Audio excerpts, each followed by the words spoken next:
Hello everyone, इस video में हम 9th क्लास मैथ के चैप्टर 2 की एक्सरसाइज 2.1 और 2.2 के बारे में पढ़ेंगे। लेकिन उसके लिए आपको पॉलिनोमियल की कुछ बेसिक बातों के बारे में पता होना चाहिए। तो पहले मैं आपको उसके बारे में बता देती हूँ। अगर आपको पॉलिनोमियल से रिलेटेड बेसिक बातें पता हैं तो आप इंट्रोडक्शन को स्किप भी कर सकते हो, आप डायरेक्ट एक्सरसाइज पे भी आ सकते हो। पॉलिनोमियल यानी बहुपद के नाम से ही हमें पता चला। जब हम इसको अलग अलग भागों में बांटते हैं तो ये बहु और पद, बहु का मतलब होता है एक से ज़्यादा, दो या दो से ज़्यादा। पद होती हैं टर्म्स, जो हम जैसे मान लीजिए मैं यहाँ पे कुछ लिख रही हूँ x+2, तो यहाँ पे ये अलग पद है और ये अलग पद है। तो जब दो या दो से ज़्यादा पद होंगे तो उसे हम बहुपद कहेंगे। अभी दो या दो से ज़्यादा पद कैसे होने चाहिए? वो सिर्फ प्लस और माइनस के अंदर होने चाहिए, वो कभी भी एक दूसरे के साथ मल्टीप्लाई में नहीं होने चाहिए। जैसे मान लीजिए यहाँ पे मैं कह रही हूँ 2 और x, यहाँ पे 2 और x एक दूसरे के साथ मल्टीप्लाई में है, तो इसको हम बहुपद नहीं कह सकते क्योंकि इसमें ये एक ही पद है, ये 2x ही है, इसको हम अलग अलग नहीं कर सकते। लेकिन अगर मैं यहाँ लिख रही हूँ x+2, तो ये अलग है और ये अलग है, मैं x को 2 के अंदर ऐड नहीं कर सकती क्योंकि ये अलग है और ये अलग, ये एचर है और एक चीज में चर है और एक एचर। इसके बारे में भी मैं आपको अच्छे से बताऊंगी।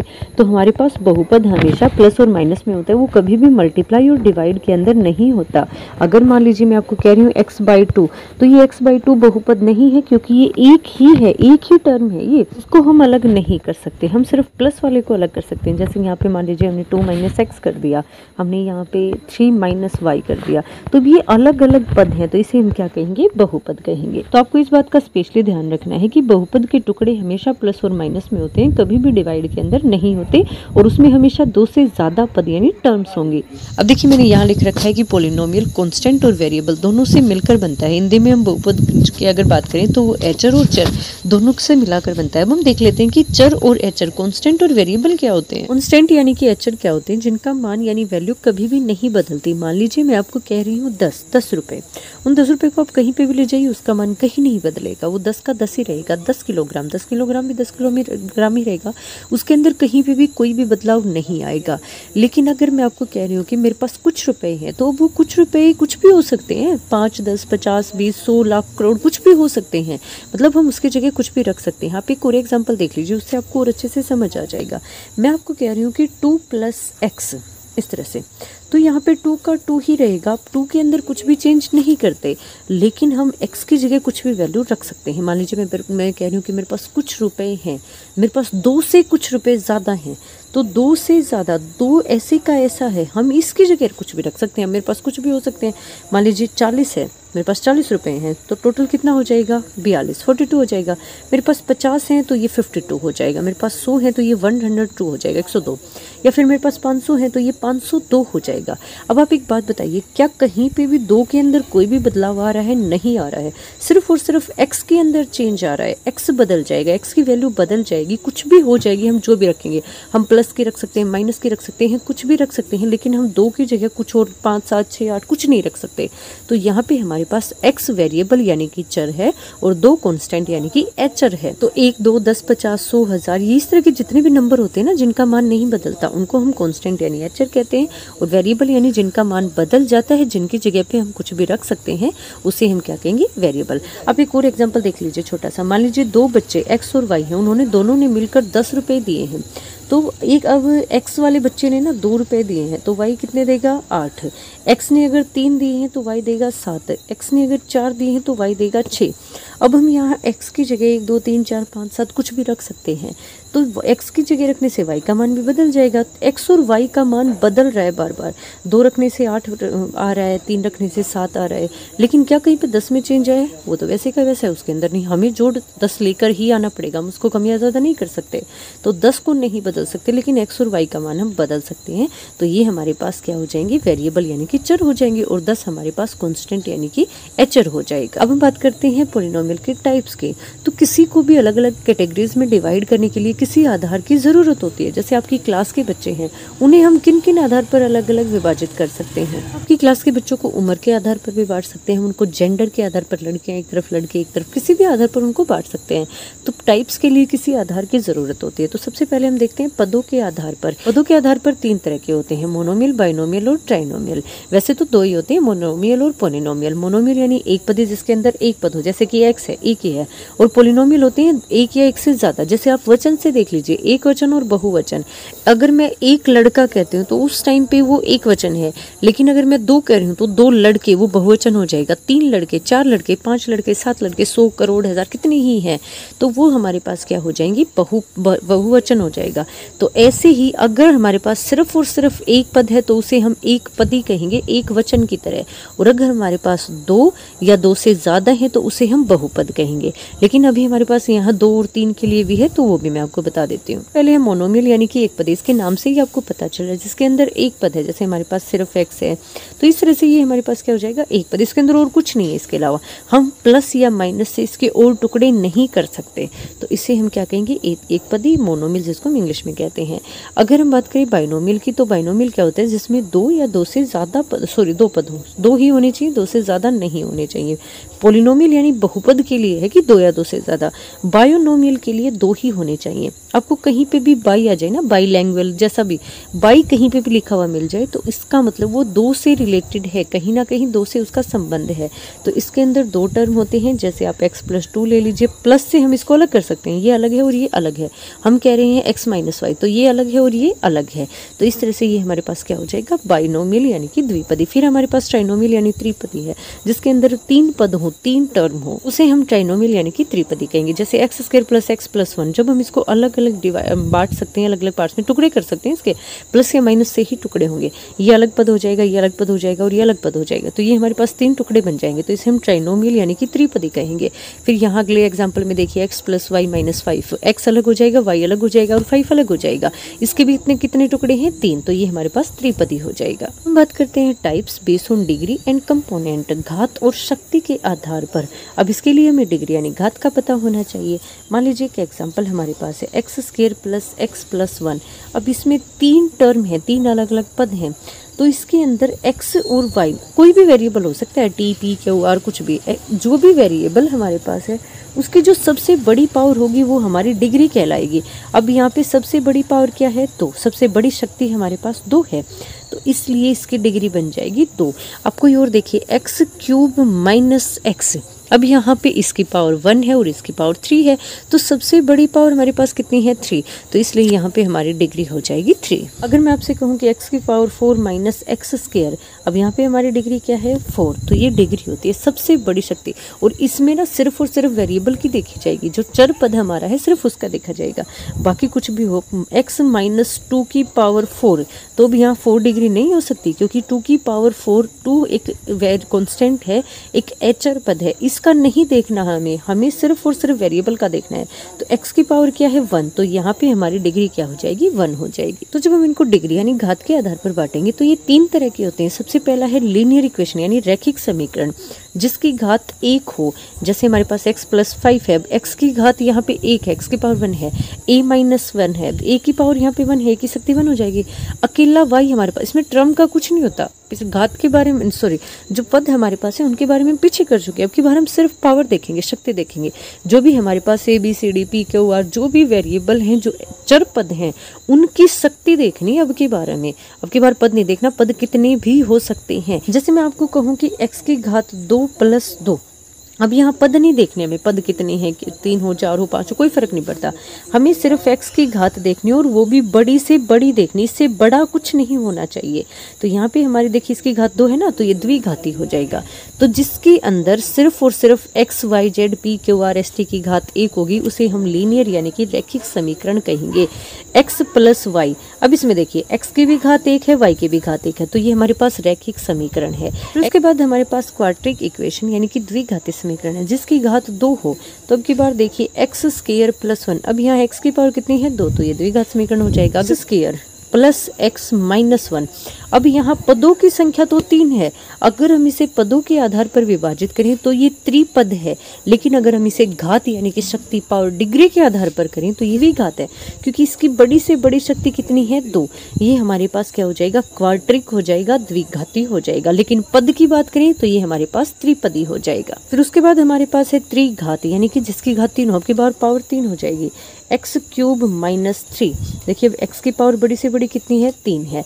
बेशक इसके अंदर पद 2 है, अगर पद के आधार पर बांटेंगे तो ये द्विपदी है, लेकिन घात यानी शक्ति पावर के आधार पर, डिग्री के आधार पर डिवाइड करेंगे तो उस टाइम ये हमारा क्या हो जाएगा, क्यूबिक और यानी कि त्रिघात हो जाएगा। तो कोई भी एग्जाम्पल, ये एक और एग्जाम्पल देख लीजिए आप, x cube plus x square plus x plus 1। अब इसमें अगर हम पद की बात करें तो पद हमारे पास 4 हैं, लेकिन डिग्री घात की बात करें तो वो हमारे पास कितनी है, 3 है। तो अब आगे देख लीजिए वाई क्यूब माइनस 1, तो वाई क्यूब के अंदर पद तो कितने हैं, 2 हैं, लेकिन उसकी शक्ति यानी डिग्री कितनी है, 3 है। तो इसलिए हम इसको क्या कहेंगे, क्यूबिक त्रिघात कहेंगे। एक हमारे पास जीरो पॉलिनोमियल यानी शून्य बहुपद भी होता है। अगर सारे के सारे पद 0 हों तो इस तरह से देखिए, एक्स स्क्वायर के साथ भी 0 मल्टीप्लाई है, एक्स के साथ भी और यहाँ पे भी, तो ये हमारा क्या हो जाएगा, जीरो पॉलिनोमियल हो जाएगा। अब हम बात करते हैं जीरोज यानी कि शून्य क्या होते हैं। देखिए कोई भी हमारे पास इक्वेशन यानी कि समीकरण है, एक ऐसा मान जो उसको पूरे को ही 0 कर दे उसे हम जीरोज कहते हैं। जैसे कि x + 2, अब यहाँ x की जगह मैं क्या रखूँ कि ये पूरे का पूरा 0 बन जाए, तो ऐसा कोई मान जिससे ये पूरा 0 बन जाए उसे हम इसका शून्य कहेंगे, जीरोज कहेंगे। इसको निकालने का तरीका क्या होता है, इसको हम 0 के बराबर रखते हैं। 0 के बराबर रख के जब हम इसको रखेंगे तो ये प्लस का है, प्लस का जाके दूसरी तरफ माइनस का हो जाएगा, तो हमारे पास x की वैल्यू आएगी -2। तो अब x की वैल्यू -2 एक ऐसा मान है, एक ऐसी वैल्यू है जिससे ये पूरी ही समीकरण 0 बन जाएगी। देखिए जब हम x की जगह -2 रखेंगे ना तो ये कैंसिल आउट होकर हमारे पास आंसर आएगा 0। एक ऐसा मान जो पूरी ही समीकरण को 0 बना दे उसे हम उसका जीरोज यानी कि उसका शून्य कहते हैं। जीरोज हमेशा x एक्सिस के ऊपर काटता है। आपको ग्राफ के अंदर पता है कि 2 होते हैं, x एक्सिस और y एक्सिस। तो x एक्सिस के ऊपर जहाँ पे भी कोई लाइन क्रॉस करेगी, देखिए ये मान लीजिए कोई लाइन जा रही है, ये लाइन जहाँ पे भी x एक्सिस को काटेगी ना वो इसका शून्य यानी कि जीरोज बन जाएगा। कोई ग्राफ होता है ना वो 2 बार भी कट कर सकता है, इस तरह से कोई कर्व जो होती है मुड़ी हुई, एक लाइन तो और कहीं काट नहीं सकती क्योंकि लाइन तो अभी आगे की तरफ इससे दूर दूर ही जाएगी। तो इसलिए ये हमारे पास एक ही आंसर हमें प्रदान करेगी, इसका जो जीरोज होगा वो एक ही होगा। लेकिन कोई जो मुड़ा हुआ कर्व है ना वो 2 या 2 से ज़्यादा बार इसको काट सकता है, इस तरह से ज़्यादा बार काटेगा। तो जहाँ जहाँ पे भी वो उसको काटेगा वो उसका शून्य यानी जीरोज बन जाएगा। अब हमें पता कैसे चलेगा कि इसके कितने जीरोज हैं, तो जितनी उसकी पावर होगी ना, जितनी उसकी डिग्री घात होगी उतने ही उसके सॉल्यूशन होंगे, उतने ही उसके जीरोज निकलेंगे। अब मेरे पास एक लाइन है x + 2, तो इसके सिर्फ और सिर्फ देखिए x की घात 1 है तो इसका सिर्फ एक ही आंसर निकलेगा। दूसरा हमारे पास है x² + x + 1, अब इसकी हाईएस्ट पावर, सबसे बड़ी पावर कितनी है, 2, तो इसके लिए हमारे पास इसके 2 शून्य यानी 2 जीरोज निकलेंगे। फिर अगर हम बात करें x³ - 3 ऐसा कुछ है, मान लीजिए सिर्फ x³ - 1 है, तो इस तरह से इसके आंसर निकलेंगे 3। जितनी उसकी हाईएस्ट पावर होगी ना उतने ही उसके सॉल्यूशन निकलेंगे। एक और देख लीजिए आप, x³ + x² + x + 1 ये हमारे पास है, तो इसकी सबसे बड़ी पावर कितनी है, 3, तो इसलिए इसके शून्य यानी कि जीरोज भी 3 ही निकलेंगे।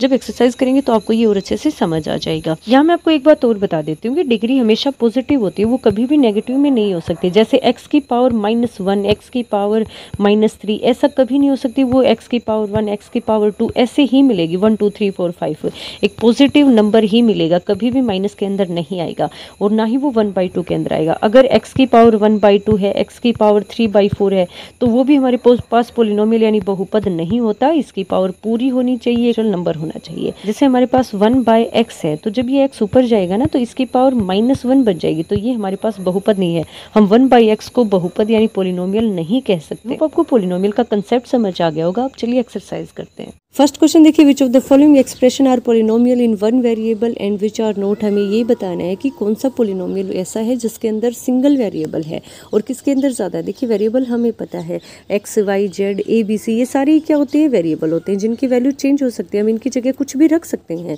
तो अब हमारे पास जो फर्स्ट ऑप्शन है उसके अंदर 4x² - 3x + 7 है। अब यहाँ सिंगल वेरिएबल ही तो है, एक ही वेरिएबल है, x है। अगर x के साथ कुछ और होता है जैसे y, z, a, b, c, t, p, q, r कुछ भी ऐसा अलग होता x के अलावा तो ये वेरिएबल नहीं होता। अभी इसके अंदर 1 वेरिएबल ही है। सेकेंड ऑप्शन है y² + √2, यहाँ भी सिर्फ y है, y के अलावा कोई और वेरिएबल नहीं है। अब हम थर्ड ऑप्शन देखते हैं। इसको देखते ही बच्चे को एकदम से लगेगा कि इसके अंदर तो एक ही वेरिएबल है सिर्फ t, और वो बता देगा कि हाँ ये पॉलिनोमियल है और 1 वेरिएबल का है, जबकि ये पॉलिनोमियल ही नहीं है। हम इंट्रोडक्शन में पॉलिनोमियल के बारे में अच्छे से पढ़ चुके हैं। पॉलिनोमियल के अंदर कभी भी वेरिएबल की पावर 1/2, 1/3 यानी √, क्यूब रूट इस तरह से नहीं हो सकती और ना ही माइनस के अंदर हो सकती। अगर हमारे पास किसी भी एग्जाम्पल के अंदर, किसी भी ऑप्शन के अंदर x x की पावर -2 है तो वो पोलिनोमियल नहीं होगा, या फिर x की पावर 1/2 है तो वो भी पोलिनोमियल नहीं होगा। तो वन वेरिएबल तो हम बाद में देखेंगे, पहले हम पोलिनोमियल देखेंगे कि है या नहीं। तो ये पोलिनोमियल ही नहीं है क्योंकि इसकी पावर अंडर रूट के अंदर है, मतलब t की पावर 1/2, तो ना ही माइनस के अंदर होती है और ना ही 1/2 एक्सपोनेंशियल के अंदर होती है। उसकी पावर हमेशा कंप्लीट मिलेगी, जैसे 1 2 3 4 ऐसे मिलेगी। फिर फोर्थ ऑप्शन के अंदर है y + 2y। अब ये y तो बिल्कुल ठीक है, कोई दिक्कत नहीं है, और वेरिएबल भी यहाँ एक ही है, y है दोनों जगह। लेकिन यहाँ पे जब नीचे ऐसे होता है ना, तो जब हम इसको ऊपर ले जाएंगे तो ये y की पावर -1 बन जाएगा। अब y की पावर -1 हो गया तो हमें पता है कि पोलिनोमियल के अंदर पावर माइनस में होती नहीं, ना ही वो रूट अंडर क्यूब रूट में होती है और ना ही माइनस में होती है, तो इसलिए ये भी हमारे पास पोलिनोमियल नहीं है। वन वेरिएबल बाद में चेक होगा, पहले हमें पोलिनोमियल चेक करना होगा। अब देखिए फिफ्थ ऑप्शन, x की पावर 10 + y³ + 10 की पावर 50 है। अब यहाँ पे x y t, वैसे तो पावर के हिसाब से अगर हम देखें तो ये पोलिनोमियल है, कोई दिक्कत नहीं है, लेकिन हमें तो वन वेरिएबल देखना है ना, तो वन वेरिएबल नहीं है क्योंकि हमारे पास यहाँ x y और t 3 वेरिएबल हैं। अब तो हम इसको हम पोलिनोमियल ऑफ वन वेरिएबल नहीं कह सकते क्योंकि यहाँ पे एक से ज्यादा वेरिएबल्स हैं। सेकंड क्वेश्चन देखिए, right the coefficient of x² in each of the following. Coefficient क्या होता है? गुणांक, जिसको हम हिंदी में बोलते हैं। ये होता है किसके साथ उसकी मल्टीप्लाई हुई है। जैसे मेरे पास यहाँ 2x है तो x की मल्टीप्लाई किसके साथ हुई है, या फिर 1/2 x² है तो अब x² की मल्टीप्लाई किसके साथ है? 1/2 के साथ। या फिर अगर मेरे पास यहाँ खाली x है, सिर्फ और सिर्फ x है सिंगल, तो उसकी मल्टीप्लाई किससे होगी? देखिए जिसके साथ कुछ नहीं होता ना, तो इसका मतलब उसके साथ 1 है, तो यहाँ पे x की जो मल्टीप्लाई हुई है वो 1 के साथ हुई है। तो इसमें स्पेशली x² का कोफिशिएंट क्या रखा है, तो हम सिर्फ x² का ही देखेंगे।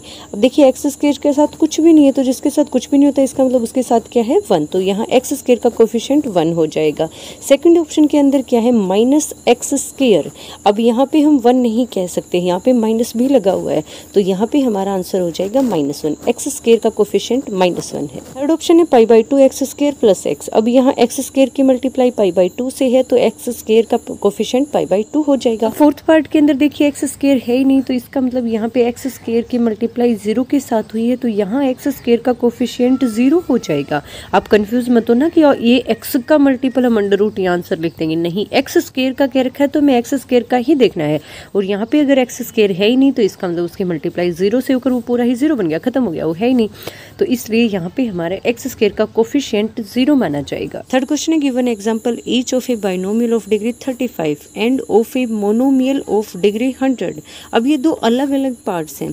देखिए डिग्री एक के अंदर तो होनी चाहिए 35 और एक के अंदर होनी चाहिए 100। डिग्री मतलब क्या होता है? पावर।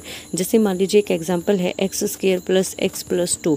अब इसमें डिग्री क्या होती है? इसकी हाईएस्ट पावर, सबसे बड़ी, तो 2 यहाँ पे हमारी डिग्री हो जाएगी। तो ऐसे ही हमें कोई एग्जाम्पल बताना है अपनी तरफ से, कोई भी हो सकता है, हर बच्चे का आंसर अलग भी हो सकता है इस क्वेश्चन के अंदर। तो एक के अंदर तो डिग्री 35 होनी चाहिए, एक के अंदर 100, लेकिन यहाँ पे इसने एक में बाइनोमियल कह रखा है और एक में मोनोमियल कह रखा है। बाइनोमियल का मतलब क्या होता है? जिसके अंदर 2 पार्ट्स हों, जैसे x + 2। अब यहाँ पे 2 इक्वल अलग अलग पार्ट्स है ना 2, तो ये बाइनोमियल हो जाएगा। और मोनोमियल का मतलब क्या होता है? जिसका एक ही पार्ट हो, जैसे यहाँ पे मान लीजिए मैंने 2x लिख दिया, अब ये एक ही पार्ट है। जब प्लस और माइनस को हम अलग अलग करेंगे, प्लस और माइनस से अलग होना चाहिए, मल्टीप्लाई से नहीं। इसको हम 2 नहीं कह सकते 2 और x को, 2 और x एक ही पार्ट है। तो जब एक होता है ना, एक टर्म होती है, तो उसको मोनोमियल कहते हैं। और जब एक से ज़्यादा हो, 2 हो, तो बाइनोमियल कहेंगे, अगर 3 हो तो ट्रिनोमियल। उसके बारे में हम पहले पढ़ चुके हैं अच्छे से। तो अगर हम फर्स्ट पार्ट की बात करें तो डिग्री 35 होनी चाहिए। आप कोई भी ले सकते हो, x की पावर 35 + 2, 2x की पावर 35 - 1, कुछ भी ले सकते हो, बस x की पावर 35 होनी चाहिए और साथ में 2 टर्म होनी चाहिए। हर बच्चे का अलग आंसर हो सकता है, कोई दिक्कत नहीं है। सेकंड पार्ट के अंदर मोनोमियल लेना है और डिग्री 100 लेनी है, तो यहाँ सिंगल लेना है आपको, 2 नहीं लेने। x की पावर 100 ले सकते हो आप, 1/2 x की पावर 100 ले सकते हो, कुछ भी ले सकते हो, बस x की पावर 100 होनी चाहिए और एक ही टर्म होनी चाहिए। फोर्थ क्वेश्चन देखिए, right the degree of each of the following polynomial. सब हमें यहाँ डिग्री बतानी है। डिग्री मतलब क्या होता है? Highest power. अब इसके अंदर देखिए यहाँ पे x की पावर 1 है, यहाँ पे x की पावर 2 है, यहाँ पे x की पावर 3 है, तो सबसे बड़ी पावर क्या है? 3 है।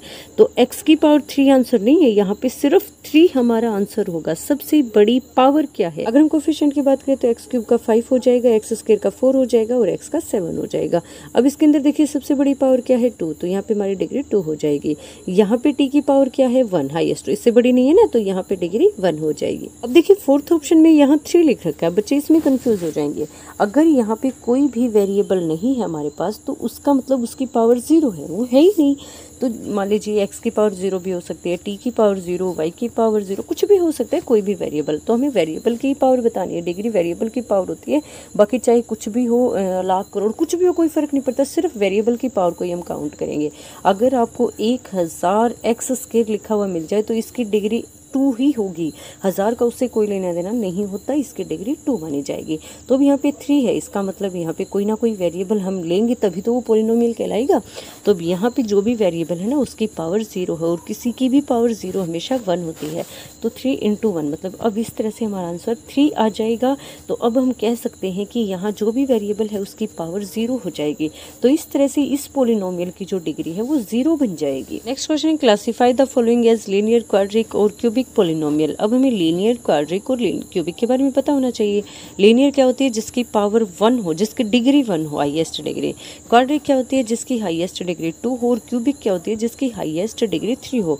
तो अब हमें क्वेश्चन को देखते ही पता चल जाएगा। अब देखिए हमारे पास first option x square plus x. अब यहाँ पे एक्स स्क्वायर हाईएस्ट पावर है ना वो 2 है, तो जब हाईएस्ट पावर 2 होगी तो वो क्या हो जाएगा? क्वाड्रिक पोलिनोमियल हो जाएगा। अब सेकंड ऑप्शन के अंदर हाईएस्ट पावर हमारे पास एक्स क्यूब की है, मतलब 3 पावर हाईएस्ट है, तो ये क्या हो जाएगा? Cubic polynomial.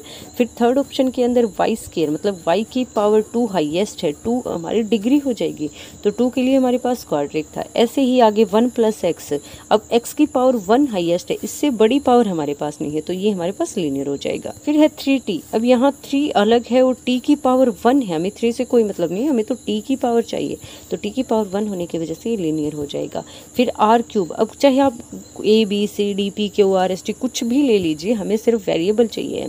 तो अब यहाँ पे r है, r कोई दिक्कत नहीं है, ये भी एक वेरिएबल ही है। अब r की पावर 2 अगर है तो ये क्वाड्रिक पोलिनोमियल हो जाएगा। 7x क्यूब, अब यहाँ x की पावर 3 है तो ये क्यूबिक पोलिनोमियल हो जाएगा। Exercise 2.2, find the value of the polynomial 5x - 4x + 3। अब इसके अंदर देखिए अलग अलग पॉइंट्स दे रखे हैं, x = 3, x = -1, x = 2, तो सबके ऊपर अलग अलग आंसर आएगा हमारा। हम एक एक करके रख के देखते हैं।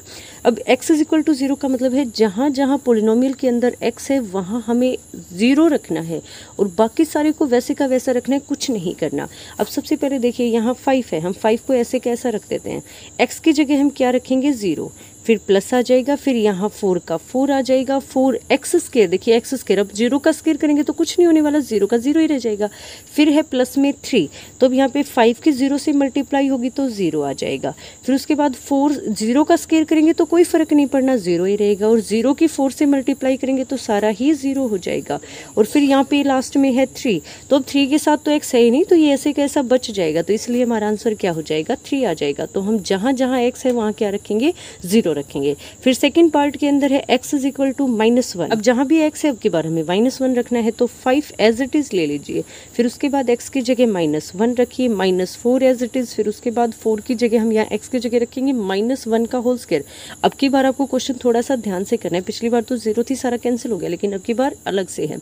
फिर प्लस में 3 है, अब 5 की मल्टीप्लाई जब हम 1 से करेंगे तो ये हमारे पास -5 आ जाएगा, फिर ये माइनस एज इट इज, 4 का 4 भी एज इट इज।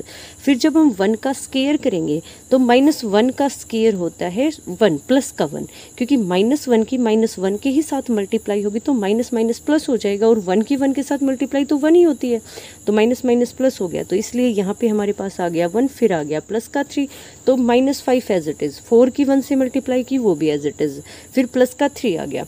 तो अब यहाँ पे हमारे पास देखिए ये भी माइनस का, ये भी माइनस का, ये प्लस का, तो जो एक जैसे होते हैं ना वो ऐड हो जाते हैं, ये 5 और 4 9 आ जाएगा, दोनों ही माइनस के होने की वजह से यहाँ पे -9 आएगा।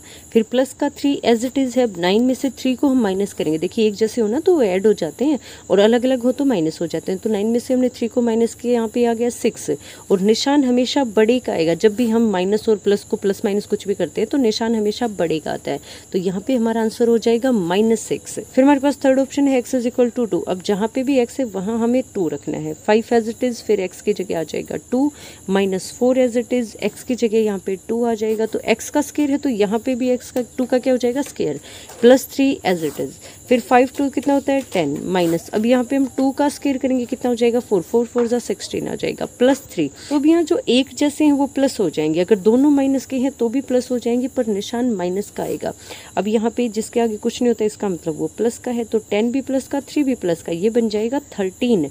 अब प्लस का 13 हमारे पास आ गया और माइनस 16। जब इस तरह से हो कि एक प्लस का हो और एक माइनस का हो तो हमेशा बड़े में से छोटे को माइनस कर दिया जाता है और निशान हमेशा बड़े का आएगा। तो 16 में से हमने 13 को माइनस किया, यहाँ पे आ गया हमारा 3 और 3 के आगे निशान किसका आएगा माइनस का आएगा। तो सेकंड क्वेश्चन देखिए P0 P1 P2 for each of the following polynomials. अब यहाँ पे हमें जो अलग अलग दे रखे हैं सबके अंदर ये P0, देखिए ब्रैकेट के अंदर जो भी होता है ना, मान लीजिए आपको यहाँ fx दे रखा है तो इसका मतलब सब जगह x है, फिर आपको आगे दे दिया fx f0, तो इसका मतलब ब्रैकेट के अंदर जो भी है ना वो वैल्यू हमें रखनी है x की जगह। अब यहाँ पे इसने P0 दे रखा है, यानी जहाँ जहाँ x है वहाँ हमें 0 रखना है। जो भी वेरिएबल है वो वेरिएबल कुछ भी हो सकता है, वो ABCD PQR XYZ कुछ भी हो सकता है। अब जैसे फर्स्ट ऑप्शन के अंदर देखिए वेरिएबल y है तो हम y की जगह 0 1 और 2 रखेंगे, फिर यहाँ पे t की जगह रखेंगे, इसके अंदर x की जगह रखेंगे और इसके अंदर भी x की जगह ही रखेंगे। चारों पार्ट्स के अंदर ही तीनों के तीनों रखने हैं, 0 भी रखना है 1 भी रखना है और 2 भी रखना है। अब फर्स्ट देखिए Py equal to Y square minus 1 plus 1। अब जब हम y रखेंगे तो उस टाइम पे y की जगह 0 आ जाएगा, 0 का square y as it is, ये प्लस का 1, अब ये भी 0 बन गया ये भी 0 बन गया, तो हमारे यहाँ पे आंसर आ गया प्लस 1। जहाँ जहाँ पे y है वहाँ हम 1 रखेंगे तो 1 का स्क्वायर 1 ही हो जाएगा, यहाँ पे 1 आ जाएगा और 1 प्लस 1 ये ऐसे का ऐसा रहेगा तो हमारा आंसर 1 आ जाएगा। फिर उसके बाद जहाँ पे y है वहाँ पे हम 2 रखेंगे, y स्क्वायर मतलब 2 का स्क्वायर, 2 स्क्वायर हो जाएगा, यहाँ पे 4, सिंगल y है तो यहाँ पे सिंगल 2 आ जाएगा, माइनस की जगह माइनस, फिर प्लस 1, तो अब यहाँ में हम 4 में से 2 को माइनस करेंगे तो 2 आ जाएगा और 2 प्लस 1 3 के इक्वल हो जाएगा। उसके बाद सेकंड ऑप्शन में वेरिएबल हमारे पास t है तो जहाँ पे भी t है वहाँ पे हम 0 1 और 2 रखेंगे। तो सबसे पहले हम 0 रखते हैं, ये 2 ऐसे कैसे, इसके साथ t है ही नहीं, फिर यहाँ पे जो t है उसकी जगह हम 0 रखेंगे, फिर यहाँ पे t का स्क्वायर, अब 0 का स्क्वायर तो 0 ही होता है तो कोई चेंज नहीं आएगा, फिर माइनस t क्यूब, अब हम 0 की पावर क्यूब करेंगे तो वो वैसे का वैसा रह जाएगा, 0 का 0 ही। तो अब ये सारी की सारी टर्म जिसके साथ t है वो तीनों की तीनों ही 0 बन जाएंगी। अब हमारे पास यहाँ आंसर सिर्फ बचेगा 2, फिर उसके बाद हम t की जगह 1 रखेंगे, 2 ऐसे कैसे, इसके साथ t है ही नहीं, यहाँ पे t है तो उसकी जगह 1 आ जाएगा, यहाँ t स्क्वायर है तो 1 का स्क्वायर हो जाएगा, 1 का स्क्वायर 1 ही होता है, फिर यहाँ t क्यूब है तो 1 का भी क्यूब हो जाएगा, 1 की क्यूब भी 1 ही होता है। तो इस तरह से जब हम इसको बाद में सोल्व करेंगे, ये प्लस का 1 है ये माइनस का 1 है, कैंसिल आउट हो जाएगा और 2 + 2 हमारे पास 4 हो जाएगा। फिर हमें आगे क्या करना है, अब की बार t की जगह 2 रखना है, तो यहाँ पे सिंगल t हमारे पास है तो यहाँ पे 2 आ जाएगा, यहाँ पे t का स्क्वायर है तो यहाँ 2 का स्क्वायर हो जाएगा 4, 4 2 = 8, फिर यहाँ t क्यूब है तो यहाँ पे 2 की क्यूब का मतलब क्या होता है 2 × 2 × 2, 2 की 3 टाइम्स मल्टीप्लाई, तो ये हमारे पास 8 आ जाएगा, तो ये प्लस का 8 है ये माइनस का 8 आ जाएगा, 2 + 2 कितना हो जाएगा 4। फिर थर्ड ऑप्शन हमारे पास है Px = x³, मतलब जहाँ भी x है वहाँ में वही 0 1 और 2 रखना है, तो हम 0 का क्यूब करेंगे तो 0 ही रह जाएगा, कोई फर्क नहीं पड़ेगा, 1 का क्यूब करेंगे तो ये भी 1 ही रह जाएगा, 2 का क्यूब अगर हम करते हैं ना तो 2 × 2 ये हमारे पास 8 आ जाएगा। फोर्थ ऑप्शन में हमारे पास x - 1 और x + 1 है, हम इसमें एक बार 0 रखेंगे, 0 - 1 हमारे पास -1 हो जाएगा, फिर यहाँ पे भी हम 0 रखेंगे तो ये प्लस का 1 हो जाएगा, जब हम 1 की 1 से मल्टीप्लाई करेंगे तो वैसे तो 1 ही आ जाएगा लेकिन प्लस माइनस आ जाएगा यहाँ पे, तो हमारा जब हम 0 रखेंगे तो हमारा आंसर आएगा -1। फिर उसके बाद हम 1 और 2 रखते हैं, जब हम इसके अंदर 1 रखेंगे तो 1 - 1 0 हो जाएगा और 0 की मल्टीप्लाई हम किसी भी टर्म के साथ करें वो पूरा 0 ही बन जाता है, तो यहाँ पे जब हम 1 रखेंगे तो हमारा आंसर 0 आ जाएगा। फिर हम यहाँ पे रखेंगे 2, अब यहाँ पे 2 - 1 है तो 2 - 1 1 हो गया, फिर मल्टीप्लाई में 2 + 1 है तो 2 + 1 3 हो जाएगा, 3 की 1 से मल्टीप्लाई हो जाएगी तो यहाँ 3 आंसर आएगा। नेक्स्ट क्वेश्चन देखिए, verify whether the following are zeros of the polynomial indicated against them. अब हमें ये बताना है कि नीचे जो गिवन है वो इनके पोलिनोमियल जीरोज हैं या नहीं है। अब जीरोज के बारे में हम इंट्रोडक्शन में पढ़ चुके हैं, जीरोज क्या होते हैं, हर वो नंबर जो पूरी ही इक्वेशन को जीरो बना दे वो उसका जीरोज होगा, और जितनी उसकी पावर होगी ना, जैसे देखिए x + 1 है, अब इसमें x की पावर 1 है तो इसका एक ही जीरोज मिलेगा, 1 ही होगा, अगर x square plus x plus 1 है तो यहाँ पे इसके 2 जीरोस आएंगे, मतलब 2 शून्य आएंगे, जिसको हम हिंदी में शून्य बोलते हैं, इंग्लिश में जीरोस बोलते हैं। तो इसको निकालने का तरीका क्या होता है, हमें जो भी इक्वेशन दे रखी होती है उसे हम जीरो के इक्वल रखते हैं, फिर उससे हमें पता चल जाएगा। देखिए मान लीजिए हमें एक्स प्लस 1 दे रखा है, हमें उसका जीरोस निकालना है। जब इसको हम जीरो के इक्वल रखेंगे और एक्स को एक तरफ रखेंगे, बाकी सारे को दूसरी तरफ ले जाएंगे, तो हमारे पास एक्स की एक ऐसी वैल्यू आ जाएगी जो इस पूरी इक्वेशन को ही जीरो बना दे। अगर ये प्लस का 1 है, वो दूसरी तरफ जाने के बाद ये हो जाएगा -1। तो जब हम x की जगह -1 रखेंगे तो देखिए -1 और +1 कैंसिल आउट होने के बाद 0 आ जाएगा। तो 0 एक ऐसी वैल्यू होती है जिससे पूरी ही इक्वेशन 0 बन जाती है। जैसे मान लीजिए यहाँ पे x -2 है, मैं x की जगह ऐसा क्या रखूं कि ये पूरा ही 0 बन जाए। मैं 1 रखूंगी तो ये -1 हो जाएगा, अगर मैं यहाँ 3 रखती हूँ तो 3 - 2 +1 हो जाएगा, अगर मैं 0 रखूँ तो -2 हो जाएगा। तो इसलिए अगर मैं यहाँ 2 रख दूँ तो उससे ये पूरी ही इक्वेशन 0 बन जाएगी। देखिए यहाँ पे हम प्लस का 2 रखेंगे, 2 - 2 अब ये 0 बन गया। तो ये 2 जो है ना +2, प्लस और माइनस का भी आपको स्पेशली ध्यान रखना है, ये +2 यहाँ पे इसका जीरोस होगा। तो हमें ये बताना है कि जो दे रखे हैं वो जीरोस हैं या नहीं। अब इसके लिए हम क्या करें, मान लीजिए आपको क्वेश्चन में कह रखा है x + 2 और आपको दे दिया कि आप x की जगह 1 रखो। अब बताओ कि इसका जीरोस है या नहीं। अगर इसको इक्वेशन में रखने से हमें आंसर 0 मिल रहा है तो जीरोस है, अदरवाइज नहीं है। अब यहाँ पे हम क्या, मान लीजिए -2 रख देते हैं, -2 + 2 कैंसिल आउट हो गया, हमें 0 मिल गया। तो इसका मतलब ये इसका जीरोस है, शून्य है। चलिए अब क्वेश्चन का फर्स्ट पार्ट देखते हैं। px = 3x + 1 ये हमें दे रखा है, ये हमारा फंक्शन है, हमारी इक्वेशन है और ये हमारी x की वैल्यू है। हम अगर x की जगह ये रखेंगे तो उससे अगर हमें 0 मिल गया तो जीरोस है, नहीं तो नहीं है। अब यहाँ पे हमने 3 ऐसे का ऐसा ले लिया, फिर x की जगह हमने रख दिया -1/3 और +1 था तो यहाँ पे भी हमारे पास +1 हो गया। फिर 3 से 3 कैंसिल आउट हो गया, यहाँ पे ऊपर बच गया -1 और एक +1 और है, ये वाला जो +1 है ना ये, तो +1 से -1 कैंसिल आउट हो जाएगा और हमारे पास लास्ट में आंसर बचेगा 0। तो ये इसका जीरोस है। फिर सेकंड पार्ट है 5x - pi, x = 4/5। तो जहाँ पे भी x है ना वहीं वैल्यू रख दीजिए। 5 × 4/5 - pi, तो 5 से 5 तो कैंसिल आउट हो जाएगा, यहाँ पे आंसर बचेगा हमारे पास 4 - pi। तो 4 - pi 0 के इक्वल तो नहीं है, तो इसलिए ये हमारे पास इसका जीरोस नहीं है। नेक्स्ट हमारे पास है px = x² - 1 x = 1 और -1। अब हमें यहाँ 2 पे चेक करना है, 1 पे भी और -1 पे भी। तो हम एक एक करके देखते हैं।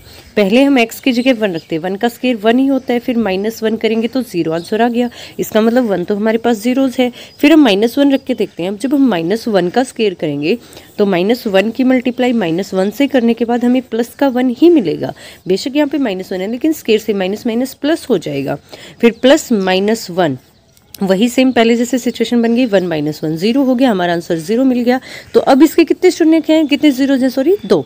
तो यहाँ पे मैंने बताया था आपको पहले कि जितनी पावर होती है ना उतने ही जीरोस होते हैं। अगर यहाँ पे पावर 2 है तो जीरोस भी 2 ही होंगे। नेक्स्ट देखिए x + 1 x - 2, तो अब हमें यहाँ 2 पे चेक करना। देखिए -1 और 2 जीरोस हमारे पास हैं। अब हम एक एक करके रखते देखते हैं। पहले हम यहाँ पे रखेंगे -1, यहाँ पे जैसे ही हमने -1 रखा वैसे ही +1 से -1 कैंसिल आउट होकर 0 हो गया। अब 0 की मल्टीप्लाई हम किसी से भी करें, चाहे कितना ही बड़ा नंबर हो, वो सारी का सारा क्या बन जाता है, 0। तो -1 तो जीरोस हमारे पास बिल्कुल है। अब हम 2 चेक कर लेते हैं।